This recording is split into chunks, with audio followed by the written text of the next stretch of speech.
Bismillahirrahmanirrahim. Assalamualaikum warahmatullahi wabarakatuh. Kali ini kita membahas tentang tabi yang kedua, yaitu atof. Atof adalah tabi yang terletak setelah huruf atof atau penghubung. Kata setelah huruf atof disebut ma'tuf, sedangkan kata sebelum huruf atof disebut ma'tuf alaih. Contoh, khud kitaban au qolaman.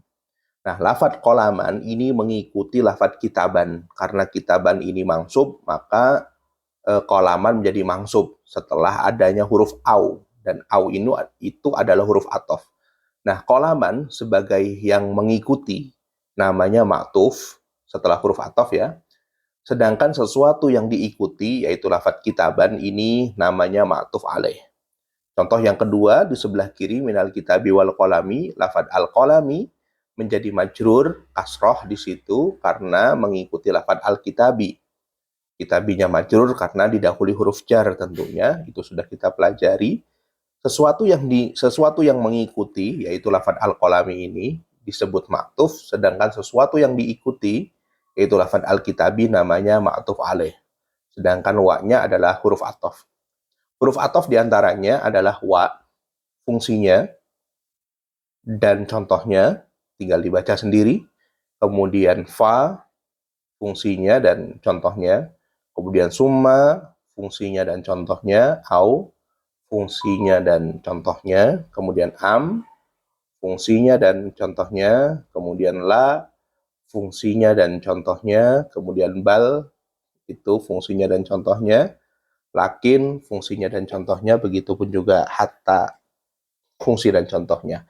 Semuanya mengikuti kata sebelumnya ya.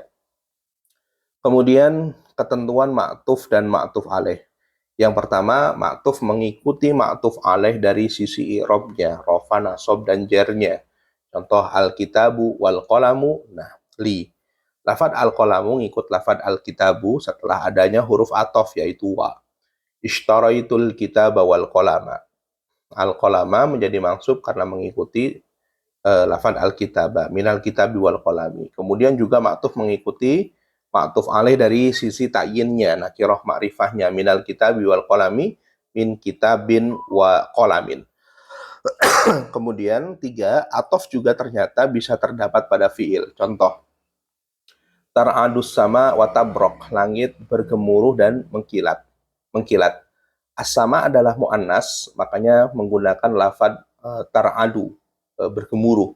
Tar'adu sama, tar'adu fi'il, as-sama ufa'il, watabroku, itu ada huruf atof, wa-nya, maka tabroku, mengkilat, ini mengikuti fi'il tar'adu, marfu, maka marfu.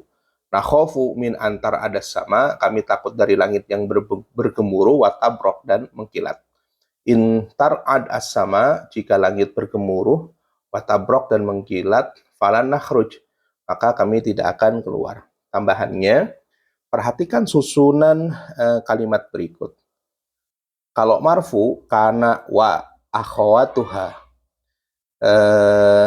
ini dalam keadaan marfu. Sedangkan kalau mansub, ta'alam tu kana wa akhawatiha. Jadi karena ini akhwat ini adalah jama muannas salim dan kita tahu mangsubnya adalah dengan kasroh, maka wa akhwatiha.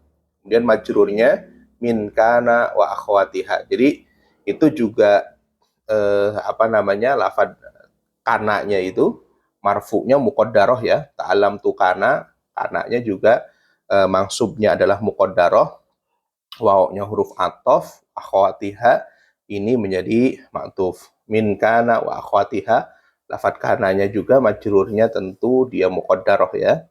Kemudian contoh wawu pada assalamualaikum warahmatullahi wabarakatuh adalah wawu atof karena asalnya assalamualaikum rahmatullah alaikum barakatuhu alaikum, sehingga menjadi assalamualaikum wa rahmatullah wa barakatuh gitu ya. Kemudian mana yang benar, wasallim atau wasallam gitu ya.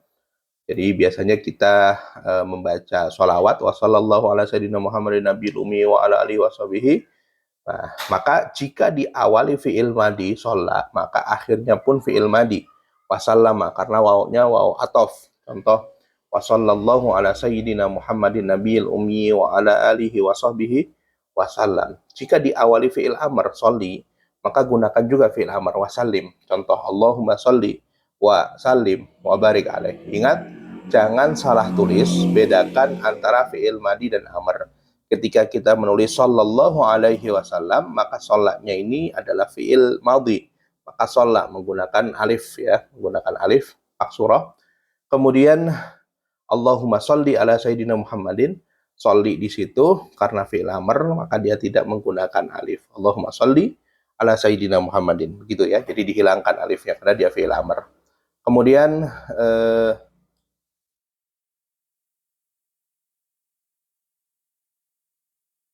selanjutnya untuk mengi'rab atof ya. Yang pertama, cara mengi'rab huruf atofnya.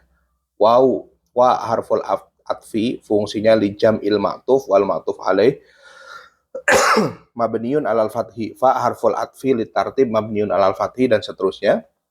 Tentu untuk menentukan mabniunnya alal apa cukup dilihat dari harokat terakhirnya ya. Wa fathah, fa fathi juga fathah ya, tapi fathi menggunakan lafadz fathi, tidak menggunakan ta marbutoh. Summa fathi, au sukun, am sukun, la juga sukun karena dia diakhiri alif tak berharokat maka dianggap sukun. Lakin sukun, bal sukun, hatta pun sukun ya. Tinggal yang membedakan adalah fungsinya. Tuh, wa di jam'il ma'tuf wal ma'tuf alaih di warna merah, fa li tartib, summa li tartib wa tarahi, kemudian au ini li takhir, au syak, dan seterusnya dan seterusnya. Ini sudah kita bahas di pembahasan atas.